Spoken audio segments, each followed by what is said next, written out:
তোমরা চোর, তোমরা সব কটা চোর, আমার জিনিস চুরি করেছো তোমরা। বেশ করেছে, যেমন কুকুর তার ঠিক তেমনই মুগুর হওয়া উচিত। যে নিজে চোর তার অন্যকে চোর বলা মানায় না। আর চোরের ওপরে না বাটপাড়িটা আমাদের ছোট বৌমা খুব ভালো করতে জানে।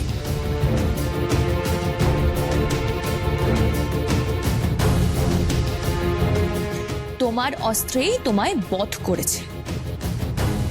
বেশ হয়েছে। সৌমিলি, তুমি মেজ বৌদির ভুলের জন্য মেজ বৌদির হাত ধরে এই বাড়িতে ঢুকেছিলে, আর আজকে সেই মেজ বৌদির জন্যই এই বাড়ি থেকে তোমায় চলে যেতে হবে। না, আমি কোথাও যাব না, আমি কিছুতেই যাব না। যেতে তো তোমাকে হবেই, না হলে আমার হাতের চড় তো তুমি খাওনি। সঞ্জনা খেয়েছে, ও জানে। সে জানি বই কি, মার হাতে কিন্তু কম জোর নেই সৌমিলি। Shut up! হেই বুড়ি, খুব শখ না আমার গালে চড় মারার? হ্যাঁ, খুব সাহস। যে হাত দিয়ে আমাকে চড় মারার কথা ভাবছো না, সেই হাতের সব কটা আঙুল আমি কেটে দেবো।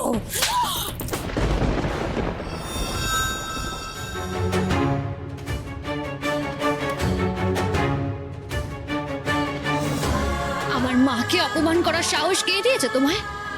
আজকের পর আর কোনোদিনও কোনো গুরুজনকে অপমান করার আগে আমার এই থাপ্পড়টার কথা তুমি মনে রেখো সৌমিলি। তোমার এত বড় সাহস, তুমি আমার গালে চড় মারলে? হ্যাঁ, আমাকে চড় মারলে? আমার সাহসের সবটা তুমি এখনই দেখলে কোথায় সৌমিলি?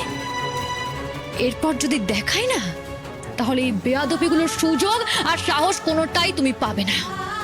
একদম ফালতু মেয়ে। সঞ্জনাকে বোকা বানিয়ে আমায় ফাঁসিয়ে এই বিয়েটা করিয়েছ।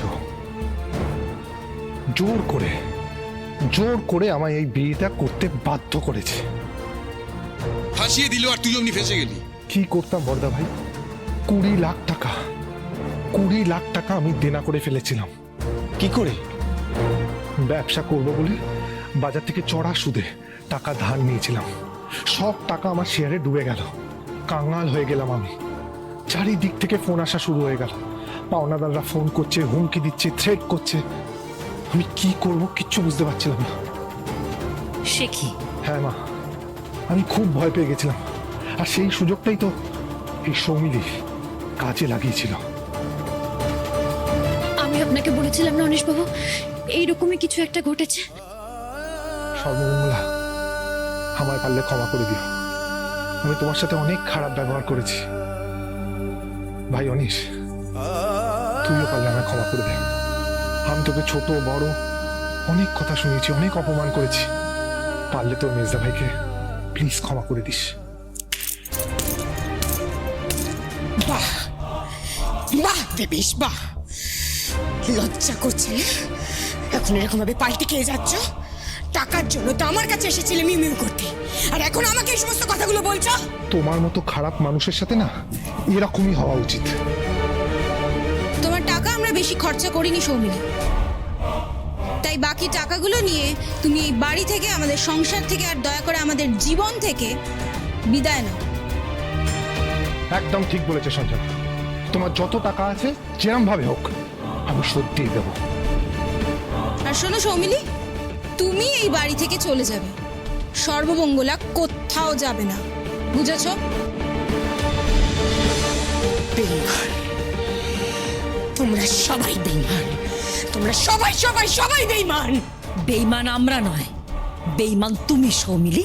আর শুধু বেঈমান নয়, তুমি অত্যন্ত অসভ্য, বদমাইশ, অভদ্র, উচ্ছৃঙ্খল একটি মেয়ে। তুমি আমাদের বাড়ি থেকে এক্ষুনি বেরিয়ে যাবে। আচ্ছা মা, বাবা কোথায় গো? সত্যি রে, তোর বাবা এসব শুনলে না আনন্দে পাগল হয়ে যেত। কি হয়েছে? আবার কি হয়েছে এখানে? নিশ্চয়ই সৌমিলি মেয়েটা নতুন করে অশান্তি শুরু করেছে, নতুন কোনো গন্ডগোল পাকিয়েছে। আরে না বাবা, কাণ্ড এবার সর্বমঙ্গলা ঘটিয়েছে।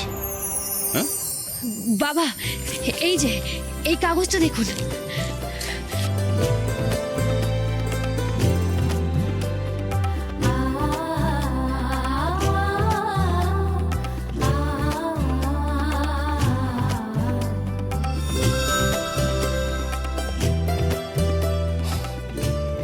এই মেয়েটা আমার বাড়ি ফেরত দিয়েছে,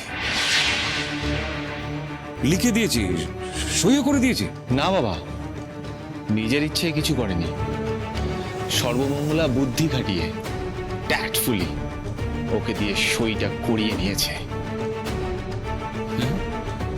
কি বলছিস? ছোট বৌমা, তোমাকে যে আমি কি বলে আশীর্বাদ করব, আমার কোনো ভাষা নেই। বাবা, সৌমিলি আজ আমাদের বাড়ি ছেড়ে চলে যাবে। সৌমিলি, বলছি দরজাটা কোন দিকে মনে আছে তো?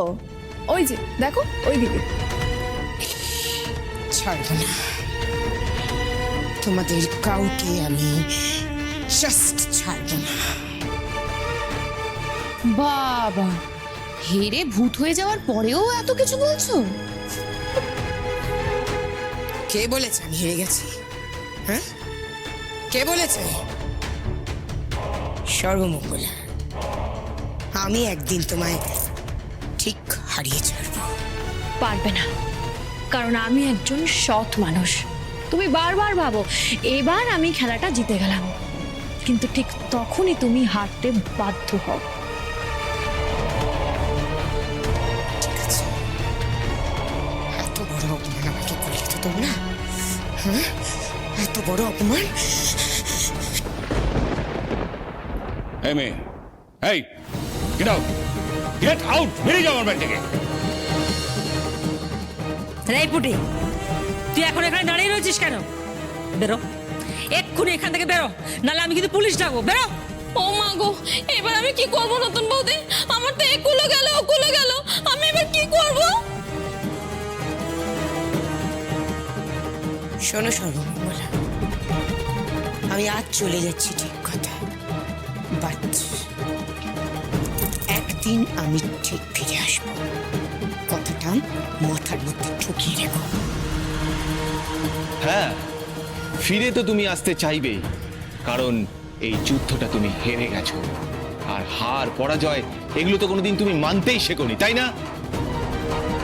তাই জেতার জন্য তুমি আবার লড়াই শুরু করবে।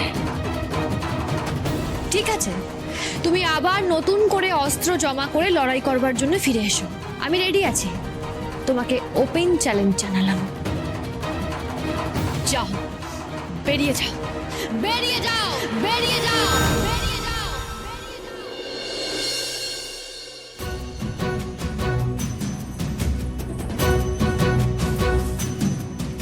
কে রে পুটি, তুই দাঁড়িয়ে আছিস? বেরোলি না এখনো? বেরো।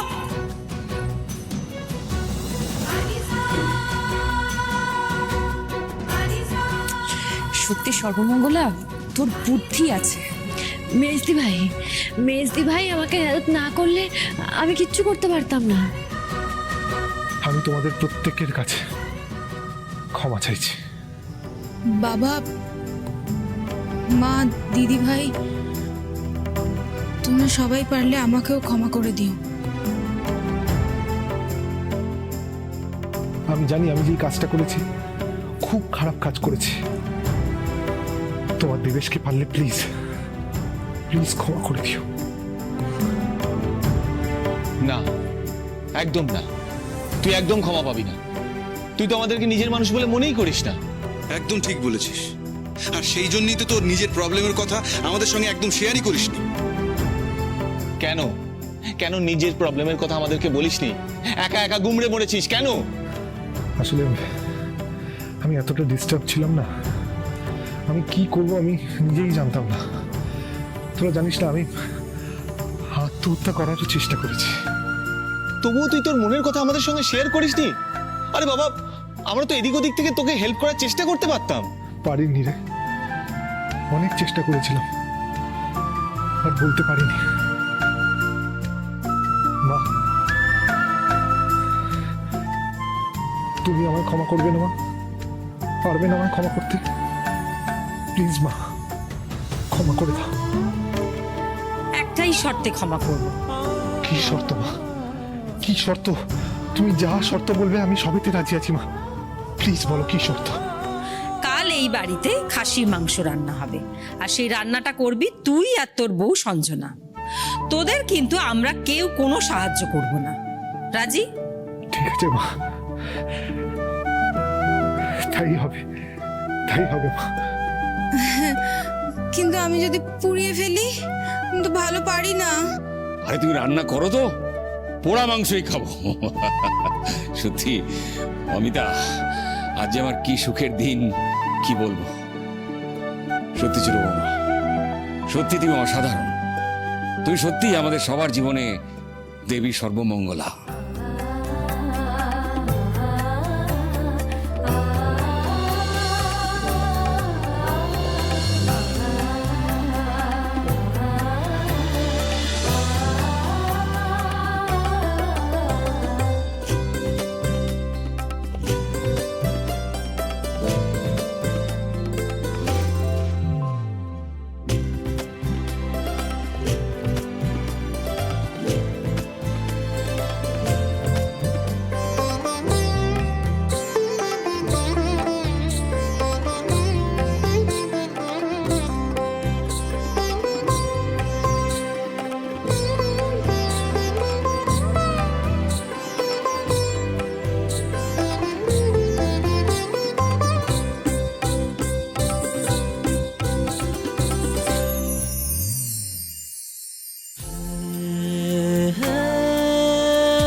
কি হলো এটা? কি আবার হবে? সিঁদুর খেললাম।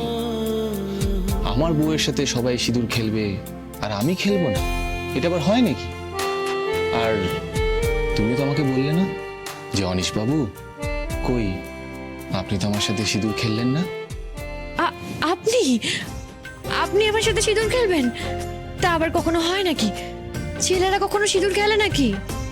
যা বাবা, আমি সিঁদুর পরিয়ে বিয়ে করলাম আর আমি সিঁদুর খেলতে পারবো না?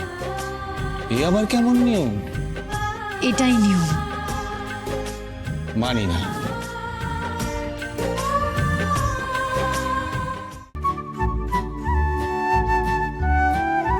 আমি আমার বউয়ের সাথে সিঁদুর খেলবো, ব্যাস।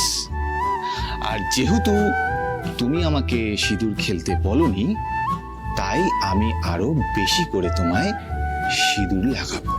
ইস, এরকম আবার কেউ বলে নাকি? আমি সবার সামনে বলবো যে আপনি আমায় সিঁদুর মাখিয়ে দিন? বলবে, কেন বলবে না? আমার বুঝি লজ্জা করে না?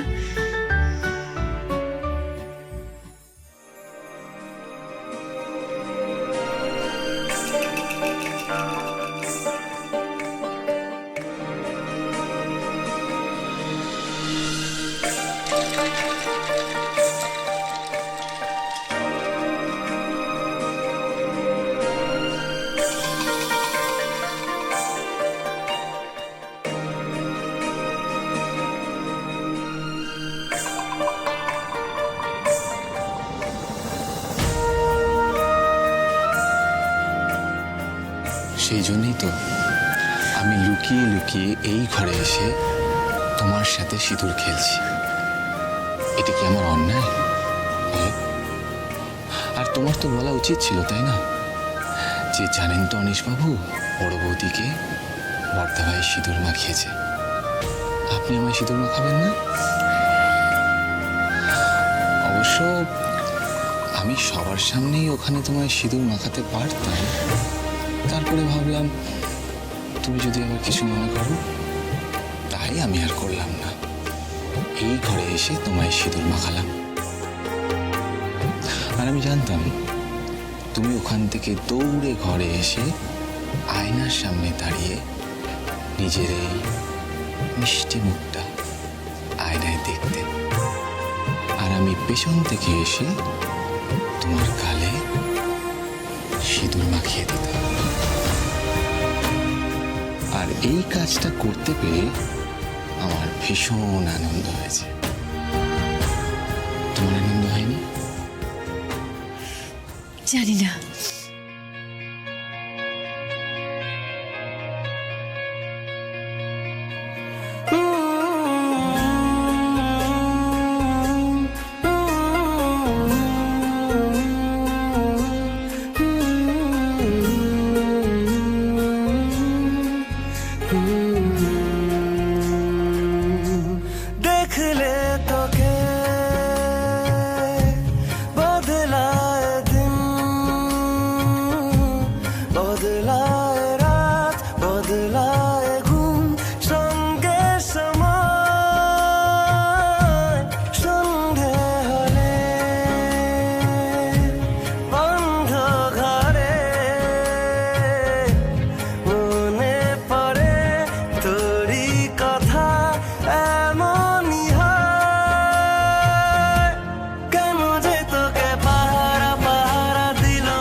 একটা আদর আছে তোকে দেওয়ার,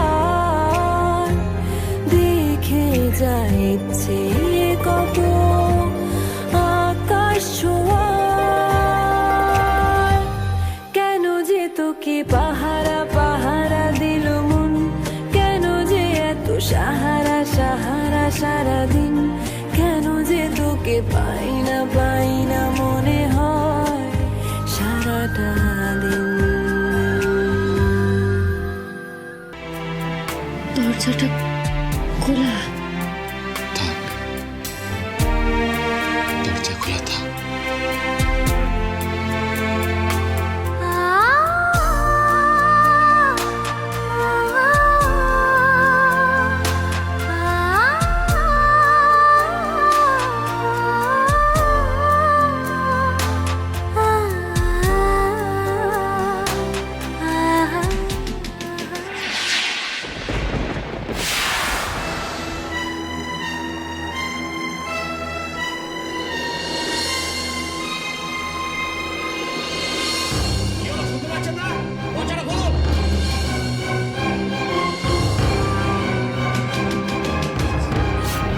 এত রাত্রে কে এলো? আর বেল না বাজিয়ে দরজা ধাক্কাচ্ছে কেন? এত চেঁচামেচি বা করছে কেন?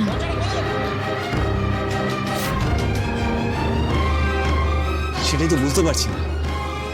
আমার মনে হয় একবার গিয়ে দেখা উচিত। চলুন গিয়ে দেখি।